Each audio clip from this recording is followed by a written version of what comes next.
Welcome back to my channel. तो जैसा कि आप लोगों को पता है कि कोई भी परीक्षा हो रही है उसकी पेपर लीक हो रही है। तो देखिए यहाँ पे बीपीएससी टीआरई 3 की परीक्षा हुई थी जिसकी कि पेपर लीक हो गई थी।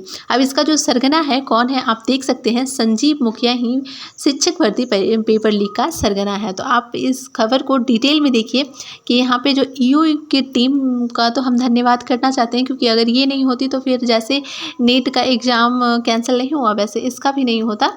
तो इन्होंने अपनी तरह से पूरी जांच कर ली है। तो आपको ये खबर सुनकर बहुत ही अच्छी लगेगी। देखिए बीपीएससी के तीसरे चरण के शिक्षक बहाली परीक्षा के प्रश्न पत्र लीक का मास्टरमाइंड संजीव मुखिया और उसका बेटा डॉक्टर शिव है। आर्थिक अपराध इकाई की जांच में यह खुलासा हुआ है कि ईओयू सूत्रों के अनुसार इस परीक्षा का प्रश्न पत्र भी दोनों पिता पुत्र ने ही लीक किया है। जांच एजेंसी को संजीव मुखिया गिरोह से जुड़े अलग अलग स्थानों के सेटरों की पूरी गैंग का भी पता चल गया है। अब इसकी तहकीकात की जा रही है कि इतनी बड़ी सेटिंग के धंधे को अंजाम देने में संजीव मुखिया की मदद किस स्तर पर और किन किन लोगों ने की है।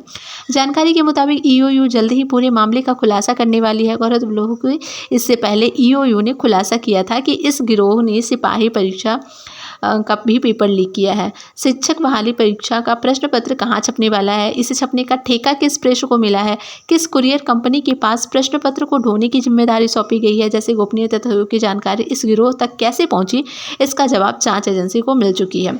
ईओयू जल्द ही ऐसी संवेदनशील जानकारी लीक करने वाले तत्वों तक पहुंचेगी। जांच में बीपीएससी पर भी सवाल उठे हैं।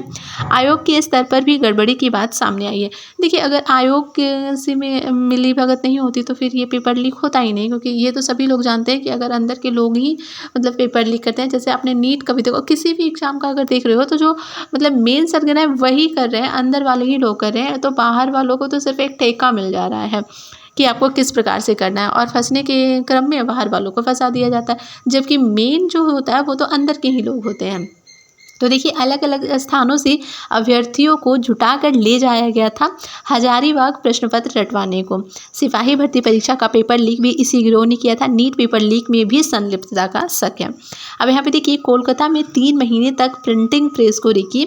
संजीव के बेटे डॉक्टर शिव सहित अन्य से पूछताछ में पता चला कि कोलकाता के पास दरबारी नाम की जिस प्रिंटिंग प्रेस को शिक्षक भर्ती परीक्षा के प्रश्न पत्र छापने का ठेका दिया गया था, उसके मालिक का नजदीकी संबंध सिपाही भर्ती परीक्षा का प्रश्न पत्र छापने का ठेका लेने वाली फर्जी कंपनी कॉलटेक्स के मालिक से भी है।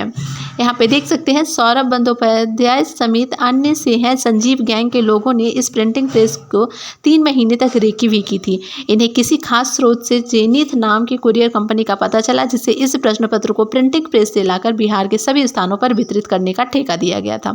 फिर इस गैंग ने कुरियर कंपनी के मुंशी रमेश और राहुल पासवान को उनके परिजनों को मुफ्त में परीक्षा पास कराने का झांसा देकर प्रश्न पत्र निकलवाया। आप देख सकते हैं कि कितनी एक्टिव गैंग है।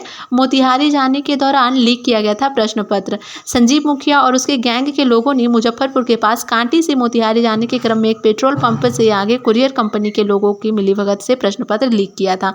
प्रश्न पत्र वाले बक्से को खोलकर पेपर का फोटो लिया और फिर बक्से को उसी तरफ बंद कर दिया। इसके बाद प्रश्न पत्र को पटना में बैठे सॉल्वरों की मदद से सॉल्व किया। इसके बाद हजारीबाग के कोहिनूर होटल एंड रिसोर्ट में भेजा गया, जहां 14 मार्च की रात को करीब 175 अभ्यर्थियों को बैठाकर उत्तर रटवा गया था। ये सभी अलग अलग राज्यों के थे। इनके अलावा पटना में करविगैया के एक होटल में रुके वैशाली के विशाल चौरसिया और उसके साथी को भी दिया। इस तरह कई जिलों में हजारों अभ्यर्थियों तक पहुंचाया गया। सबसे पहले 14 मार्च की रात पुलिस ने विशाल चौरसिया के पास से प्रश्न पत्र की कई कॉपियां बरामद की। इसकी शिनाख्त पर हजारीबाग में छापेमारी कर पूरे गिरोह को दबोचा, लेकिन संजीव मुखिया अभी तक फरार है। तो आप देख सकते हैं कि कितनी एक्टिव गैंग है। अब इसमें मेन मुद्दा जो होता है कि बच्चे की क्या गलती है जब यहाँ पे प्रश्न पत्र को लीक कर दिए जा रहे हैं। और यहाँ पे देख सकते हैं कि पूरी की पूरी यहाँ पे गैंग एक्टिव है। और ये कहीं ना कहीं कह सकते हैं कि अगर आप अंदर से अगर ये छूट नहीं मिलेगी, अगर अंदर से जानकारी नहीं मिलेगी, तो फिर इन्हें तो एक वैसा ठेका दिया गया था कि आपको ये कार्य करना है, क्योंकि पैसे तो सभी में बटेंगे। अगर अंदर से लोग जानकारी नहीं देंगे तो फिर कैसे किसी को पता चलेगा। और हाँ, ईओयू की टीम का तो बहुत बहुत धन्यवाद जो इन्होंने इतनी जानकारी पता लगाई है। और हम उम्मीद करते हैं कि ये जानकारी जो है वो हमारी अभी बीपीएससी टीआरई 3 की एग्जाम होने की डेट भी निकाल दी गई है 19, 20 और 21 जुलाई को। तो ये जानकारी उसमें काम आएगी और वहाँ पे पेपर लीक का मामला अब नहीं सामने देखने को मिलेगा।